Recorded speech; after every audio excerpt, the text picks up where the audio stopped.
Hey kaiju fans, this is the boy who cried Godzilla, and today we're setting our sights on the King of the Apes robotic double, Mechani-Kong.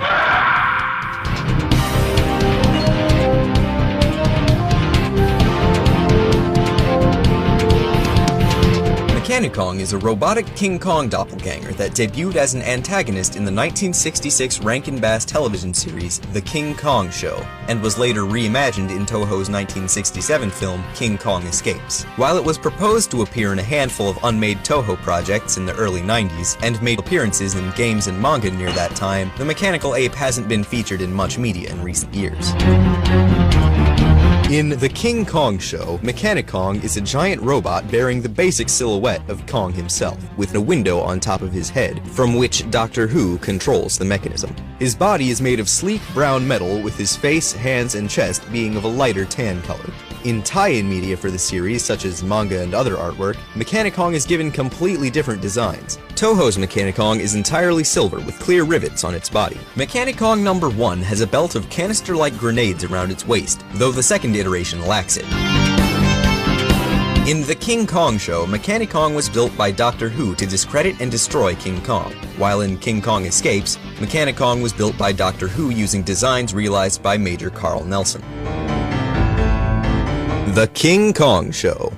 Seeking revenge for a previous defeat, Doctor Who began to destroy New Guinea with Mechani-Kong. The military mistook it for the real Kong and went to arrest him on Mondo Island. While discussing the incident with Professor Bond, who looked after Kong with his children, the military received word of another attack on New Guinea, and the Bonds brought Kong to the island nation to help look into the matter. Kong then attempted to attack Mechani-Kong, but Mechani-Kong was unfazed by all of his blows. After Mechani-Kong knocked Kong to the ground, Kong headbutted Mechani-Kong into the ocean, causing him to break down. Doctor Who then had his robot airlifted away with helicopters. King Kong Escapes. After defecting from the United Nations, Doctor Who stole designs from his former colleague Carl Nelson and used them to create Mechani-Kong to mine the highly radioactive element X at the North Pole. After digging too close to the element, the radiation caused Mechani-Kong to break down and make Who seek the real Kong to replace it. After Kong escaped Who's control, as the film's title implies, he rebuilt Mechani-Kong as Mechani-Kong No. 2 and sent it to retrieve Kong. The robot used its hypnotic diode to immobilize him, but Kong quickly snapped out of it thanks to UN Lieutenant Jiro Nomura shooting the light and breaking it. Mechani-Kong then grabbed Nomura's comrade, Lieutenant Susan Watson, and took her up Tokyo Tower, where he threatened to drop her if Kong did not comply. Not understanding the warning, Kong climbed up after her, and Mechani-Kong dropped her, though Kong was able to save her. As the Kongs continued climbing, the tower began to sway under their combined weights, and a defector aboard Who's ship broke Mechani-Kong's control terminal at the cost of her life. This caused the robot to short-circuit and break apart upon hitting the ground. Physical strength. Mechani-Kong has strength on par with the organic Kong, but is not restricted by endurance. The real Kong seems quicker. My Kong won't tire. Hypnotic diode. Mechani-Kong No. 2 is outfitted with a light in its head that is capable of putting those who look at it into a state of hypnosis. Eye beams. Mechani-Kong is capable of emitting powerful lights from his eyes. Gas cylinders. Mechani-Kong No. 1 has a utility belt attached to its waist that contains 20 giant compressed gas cylinders composed primarily of napalm. It can pull these grenades off its belt to throw them, either to try and harm his enemies or to dig through the Arctic ice.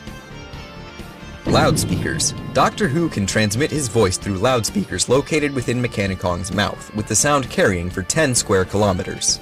Miscellaneous.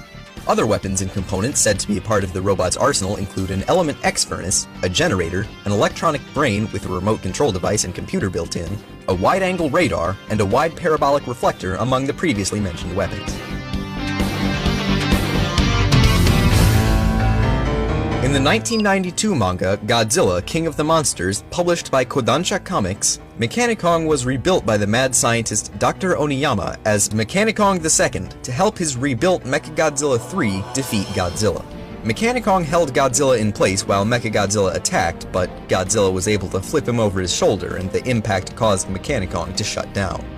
The robot is additionally featured in the 1988 Konami video game Konami YY World, notable for crossing over a number of characters and stages from various Konami-produced games, including King Kong from King Kong 2: Furious Megaton Punch.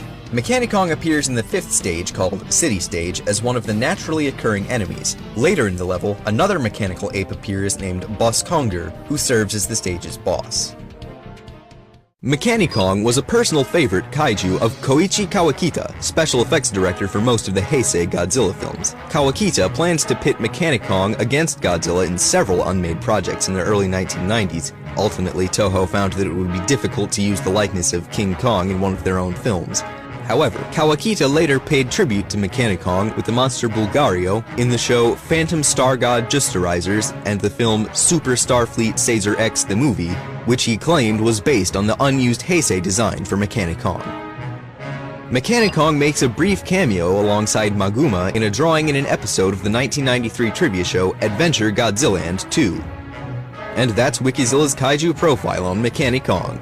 Thanks for watching, and I'll see you next time.